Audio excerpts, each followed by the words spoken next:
إلهي ترى حالي، إلهي ترى إلهي لئن جلت وجمت خطيئتي فعفوك عن ذنبي أجل وأوسع.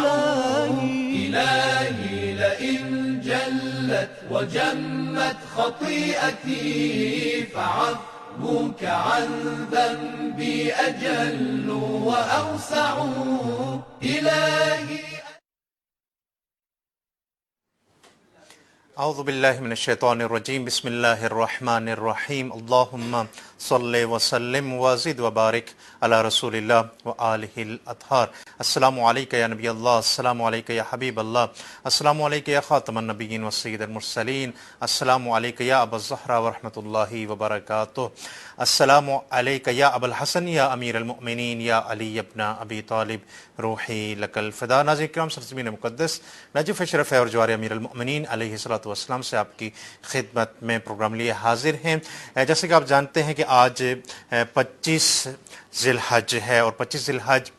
اس سورہ کے نزول پاک کا دن ہے کہ جس کو سورہ دہر بھی کہا جاتا ہے، جس کو سورہ انسان بھی کہا جاتا ہے، کہ جس کو سورہ حل عطا بھی کہا جاتا ہے، کہ جو فضائل محمد و آل محمد سے بھرپور ہے اور معارف اسلامیہ سے بھرپور ہے. کچھ گفتگو کریں گے انشاءاللہ اسی سورہ کے نزول کے حوالے سے، اس کے شان نزول کے حوالے سے، اور اس میں پوشیدہ ان معارف کے حوالے سے کہ جن کا جاننا ہمارے لیے ضروری ہوتا ہے اور جن کا تعلق اہل بیت اطہار کی ہستیوں سے. ہمارے ساتھ اسی ٹاپک پر گفتگو کرنے کے لیے موجود ہیں بیلجیم سے قبلہ سماحت الشیخ تصور حسینی صاحب. قبلہ السلام علیکم ورحمۃ اللہ واسد اللہ ویامکم. سب سے پہلے آپ کا بہت بہت شکریہ، اور عید سعید غدیر و مباہلہ اور شان نزول آیا حل عطا بہت بہت مبارکباد پیش کرتے ہیں. جی وعلیکم السلام ورحمۃ اللہ. میں انتہائی شکر گزار ہوں آپ کا اور آپ کی ہادی ٹی وی کی پوری ٹیم کا، اور خاص طور سے ان ایام کی مناسبت سے آپ کی خدمت میں بھی ہم ہدیہ تبریک پیش کرتے ہیں، اور بالخصوص امام الزمان عجل اللہ تعالی فرجہ الشریف کی بارگاہ مقدس میں. بہت اچھا آپ نے انٹرو دیا ابتدائیہ، اور اسی میں سورہ مبارکہ حل عطا سے متعلق جو یہ آیہ مجیدہ بلکہ 5ویں آیت سے لے کر 22ویں آیت تک، اور میں کوشش کروں گا اپنے ان مطالب کو مفسر قرآن حجت الاسلام المسلمین آغائی شیخ محسن علی نجفی صاحب کی تفسیر الکوثر سے کچھ مطالب آپ کی خدمت میں پیش کر سکوں. اور یہ جو خاص طور سے مناسبتیں ہیں، چاہے مباہلہ کی ہو، چاہے غدیر کی ہو، چاہے سورہ مبارکہ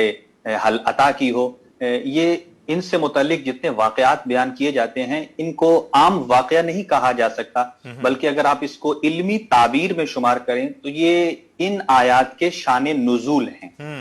بے شک، چونکہ جہاں علوم قرآن کی گفتگو ہوتی ہے وہاں ایک انتہائی امپورٹنٹ اور اہم باب ہے شان نزول کا. جب تک آدمی کوئی شان نزول کو نہیں سمجھ پاتا تب تک اس آیت کے قبل اور بعد اور اس کے مطالب اور مفاہیم اور اس کی گہرائی اور عمق تک جانا یہ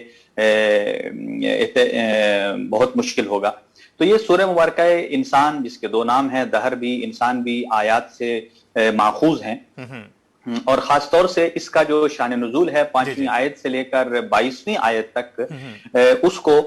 تقریباً اکثر مفسرین نے اہل بیت اطہار علیہ الصلوۃ والسلام کی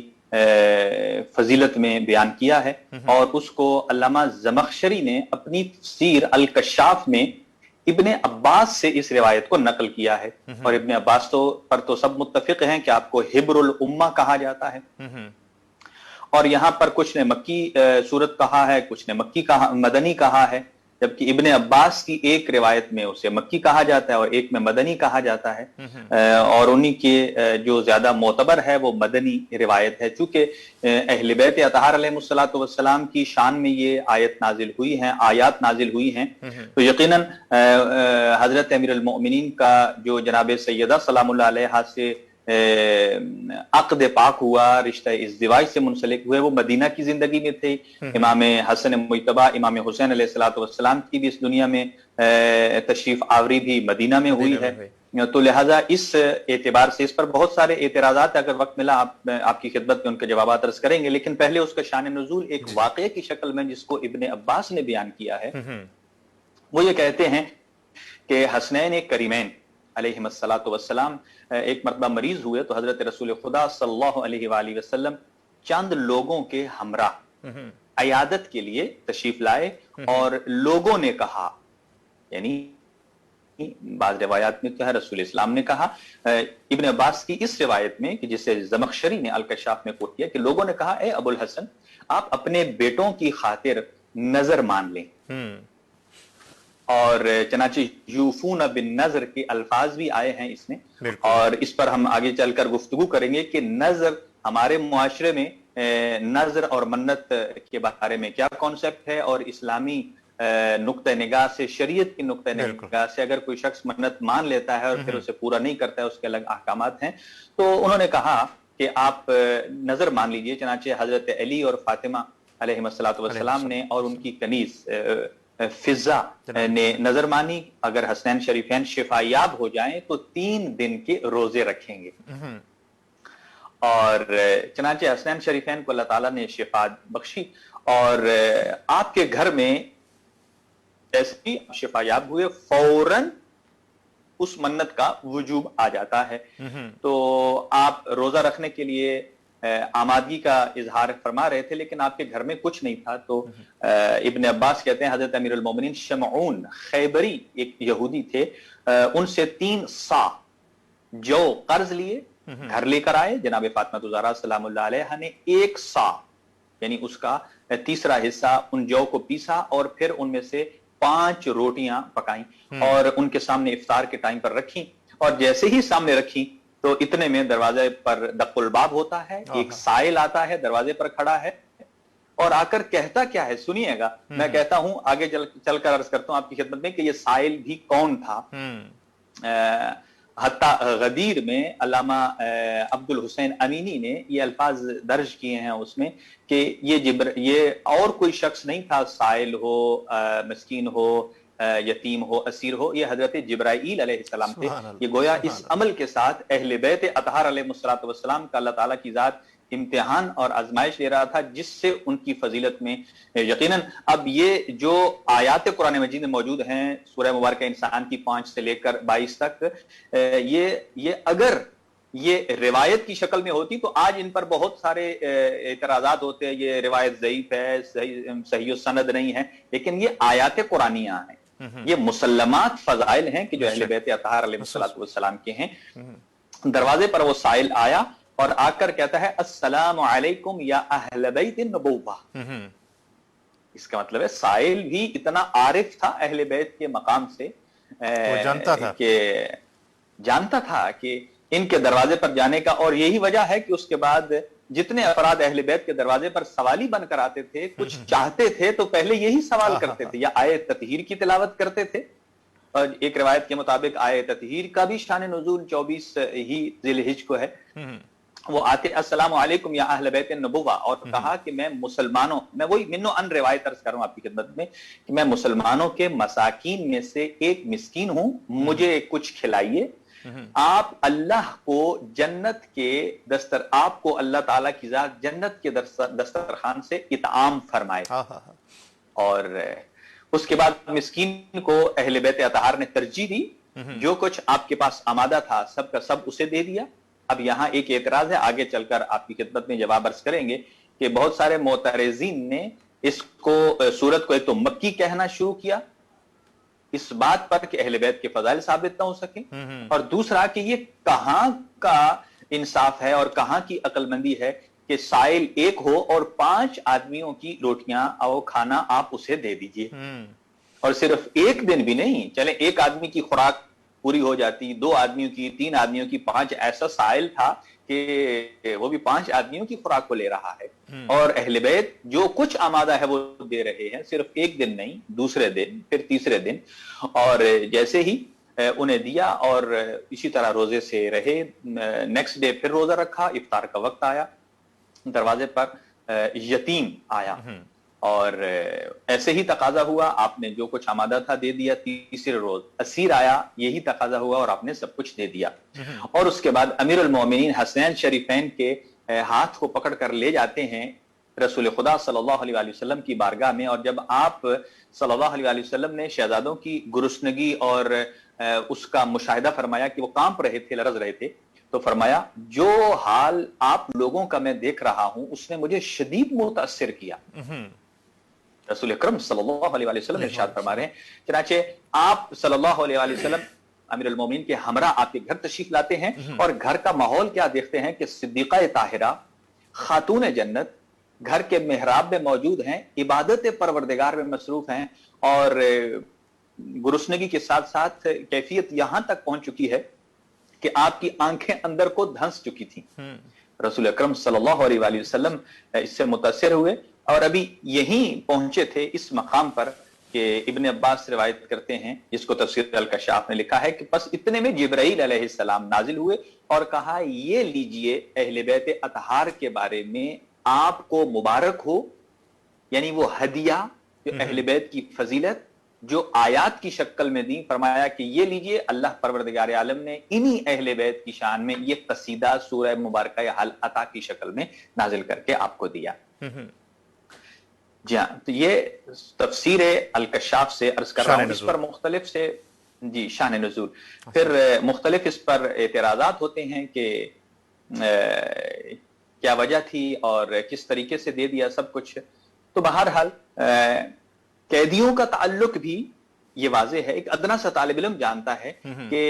قیدیوں کا اور اسیروں کا تعلق مکہ سے نہیں شروع ہوا،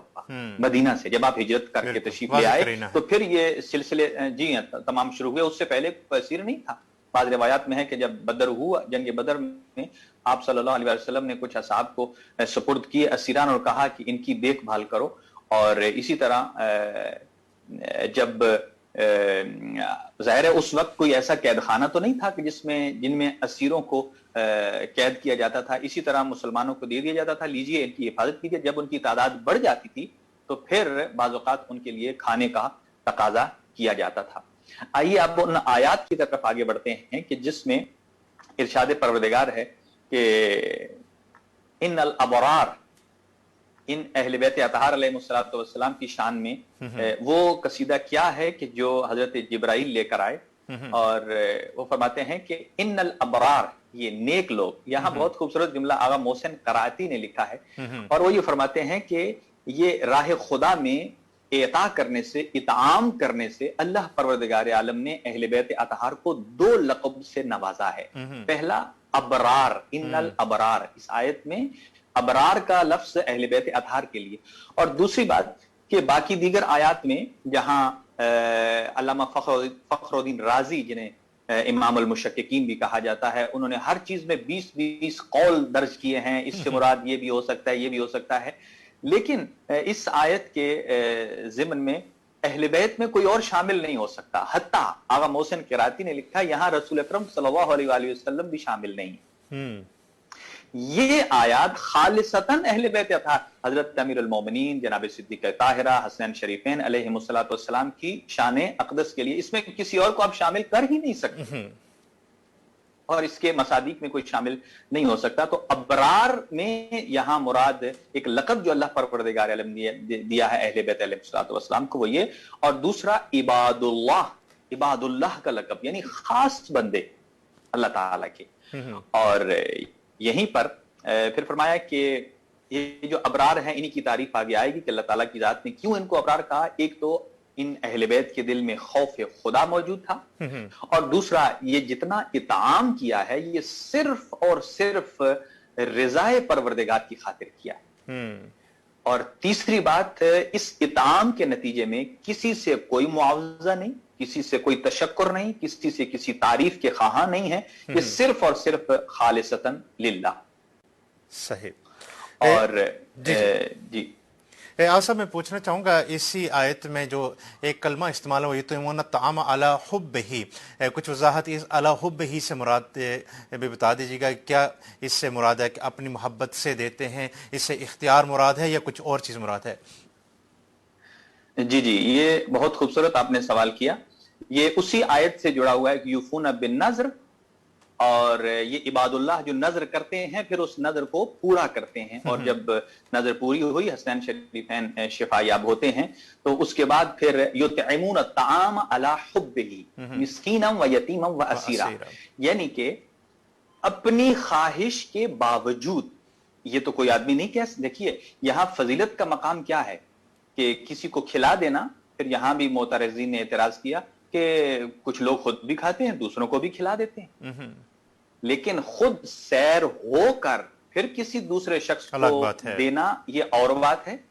لیکن خود سے چاہت اپنے عروج پر ہو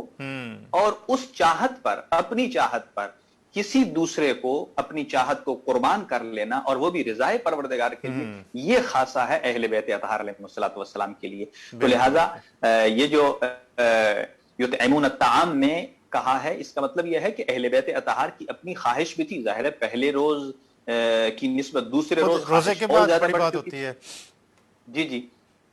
اور علی حبہ، یعنی اپنی ذاتی شدید خواہش کے باوجود یہ اطعام عمل میں آیا تھا، اور اسی قسم کو ایثار، اور یہ ایک خاص حالت میں ہے، یعنی یہ ایثار عام حالت میں وقوع پذیر نہیں ہوا تھا، اس حالت میں وقوع پذیر ہوا ہے کہ جب ایک طاقتور محرک ہے، اور وہ محرک کیا ہے؟ خوشنودی پروردگار ہے، اس کے سامنے اپنی تمام تر خواہشات کو، یہ عشق خدا کی منزل ہے، یہی اخلاص در عمل آپ کہہ سکتے ہیں، اور جو کہ اہل بیت اطہار علیہ السلام سے بڑھ کر کسی میں نہیں پایا جاتا۔ صحیح۔ صاحب نظر کے حوالے سے آپ کچھ کہنا چاہ رہے تھے، میں چاہوں گا کہ وہ بھی آپ ہمارے ناظرین کی خدمت پیش کر دیں، اور چونکہ ہمارے ہاں بالخصوص برصغیر پاک و ہند میں نظر کا طریقہ کچھ مختلف ہے اور کسی اور میننگ میں لیا جاتا ہے، تو میں چاہتا ہوں کہ جو شرعی طریقہ ہے نظر کا، کیا چیز اور کس مورد میں نظر ماننی چاہیے تاکہ ہماری نظریں بھی انہی کے مطابق ہو جائیں اور ایفائے نظر بھی انہی کی طرح ہو پھر ہمارا۔ بہت خوبصورت آپ کا سوال ہے، اور قرآن مجید نے یوفون بالنظر کا لفظ استعمال کیا، اس کا مطلب یہ ہے کہ یہ ایک شرعی اصطلاح ہے جس کو ہم اردو میں منت کہتے ہیں اور عربی میں اسے نظر کہتے ہیں۔ البتہ یہ ایک قسم کا وعدہ ہے، اگر کسی انسان سے کوئی عہد و پیمان ہوتا ہے تو اسے ہم وعدہ کہتے ہیں، لیکن اگر انسان کا اپنے خدا سے عہد و پیمان ہو جائے تو اس کی پھر 3 صورتیں واضح نکلتی ہیں۔ پہلی صورت کہ انسان اللہ سے وعدہ کرتا ہے لیکن اس میں لفظ قسم ساتھ شامل کرتا ہے، جیسے واللہ باللہ ثم تاللہ، اگر میرا یہ کام ہو گیا تو میں یہ کروں گا۔ اگر لفظ واللہ باللہ استعمال ہو گیا، اللہ کی قسم، تو اس ایگریمنٹ کو دینی اور فقہی اور شرعی اصطلاح میں یمین، حلف یا قسم کہا جاتا ہے۔ صحیح۔ اور اس کی خلاف ورزی پر بھی 10 مساکین کو کھانا ضروری ہوتا ہے۔ اور اسی طرح اگر دوسرا پہلو یہ ہے کہ انسان اللہ سے عہد و پیمان کرتا ہے لیکن لفظ قسم اس میں شامل نہیں ہے، کہ مثلا اپنے ذمے ایک عمل کو لے لیتا ہے کہ اگر میرا فلاں کام ہو گیا تو میں یہ عمل انجام دوں گا، یہ بھی ایک اللہ تعالیٰ کی ذات کے ساتھ عہد و پیمان ہے۔ اس کو فقہی اور شرعی اصطلاح میں ہی نظر کہا جاتا ہے، عربی میں اور اردو میں ہم منت کہتے ہیں۔ اور تیسرا سلسلہ ہے کہ اللہ کے ساتھ عہد و پیمان ہے لیکن وہ لفظ عہد کے ساتھ ہے، یہ خاص طور سے لفظ عہد کے ساتھ اگر یہ شامل ہو تو اس کو ہم اسلامی نگاہ میں عہد کہتے ہیں، اور اسی عہد ہی کے خلاف ورزی پر کفارہ بھی واجب ہوتا ہے، اور وہ بھی یا 60 روزے رکھیں یا 60 مساکین کو کھانا کھلائیں۔ تو یہاں جو درمیانی کیفیت ہے کہ انسان کا اللہ سے رابطہ، جب ایگریمنٹ ہوتا ہے صرف عمل کے عنوان پر اسے نظر اور منت کہا جاتا ہے، اور اس کی ایک شرعی حیثیت یہ ہے کہ انسان کو منت ماننے سے پہلے ضرور سوچنا چاہیے آیا میں اسے پورا کر سکتا ہوں یا نہیں، چونکہ جب تک ہمارا کوئی کام مشکل سے مشکل کام ہوتا ہے تو ہم سمجھتے ہیں بڑی سے بڑی منت مانی جائے تاکہ اللہ تعالیٰ کی ذات جلدی سے ہمارے عمل کو انجام دے دے۔ صحیح۔ تو ایسی کیفیت نہیں ہے، بلکہ جو انسان کی قدرت میں ہو، انسان اس کو انجام دے سکتا ہو، اس چیز کی منت ماننی چاہیے، اور دوسرا وہ چیز شرعاً جائز ہونی چاہیے۔ صحیح۔ ناجائز مثلا کہ میرا فلاں کام ہو گیا تو میں فلاں دوست یا مومن سے بولنا چھوڑ دوں گا، تو اس قسم کی منت واقع نہیں ہوتی ہے، اس لیے کہ ایک مومن سے جب قطع تعلق کریں گے تو بہرحال یہ ایسی چیزیں ہیں کہ منت ماننے سے پہلے خاص طور سے اس چیز کا ملاحظہ کرنا چاہیے کہ آیا میں یہ کر پاؤں گا، اور جیسے ہی وہ کام ہو جائے جیسے کہ بہت سارے لوگوں کی منت ہوتی فلاں کام ہو گیا عتبات عالیہ کی زیارات کے لیے مشرف ہوں گے، تو جیسے ہی وہ کام ان کا ہو جاتا ہے تو اگر کوئی بیچ میں شرعی عذر نہیں ہے معروضی حالات کے علاوہ، تو اسے چاہیے کہ وہ اس قسم کو فی الفور انجام دے۔ احسنتم قبلہ، بہت بہت شکریہ تشریف لانے کا، خدا آپ کو جزائے خیر عطا فرمائے۔ اور بیلجیم کے مومنین کی طرف سے ہم بارگاہ امیر المؤمنین میں نائب الزیارہ بھی ہیں، اور آپ سب کی صحت و سلامتی کے لیے دعا گوئیں، اور وبا کے اس خاتمے کے لیے بھی، اور بالخصوص جہاں جہاں مومنین اس دنیا میں آباد ہیں ان سب کے لیے انشاءاللہ دعا گوئیں۔ آپ بھی اپنی دعا میں انشاءاللہ ضرور یاد رکھیں گے۔ بہت بہت شکریہ، سلامت رہیے، آپ کی پوری ٹیم کو خداوند عالم حفظ و امان میں رکھے، اور بارگاہ ملکوتی امیر المؤمنین میں آپ تشریف فرما ہے۔ انشاءاللہ دوبارہ کسی پروگرام میں مزید آپ سے استفادہ کریں گے۔ ناظرین کرام، پروگرام اپنے اختتام کی طرف پہنچ چکا ہے۔ انشاءاللہ آپ نے استفادہ کیا ہوگا گفتگو سے، اور ہمیشہ ہماری دعا رہتی ہے بارگاہ امیر المومنین میں کہ جہاں پر بھی رہیں محمد و آل محمد کی تعلیمات کے سائے میں رہیں، اور ان کی محبت کے سائے میں پروان چڑھیں۔ انشاءاللہ اپنی دعا میں یاد رکھے گا، بارگاہ امیر المومنین سے آپ کی خدمت میں نائب الزیارہ رہیں گے اور دعا گو رہیں گے۔ اللہ حافظ و ناصر۔ إلهي لئن جلت وجمت خطيئتي فعفوك عن ذنبي أجل وأوسع.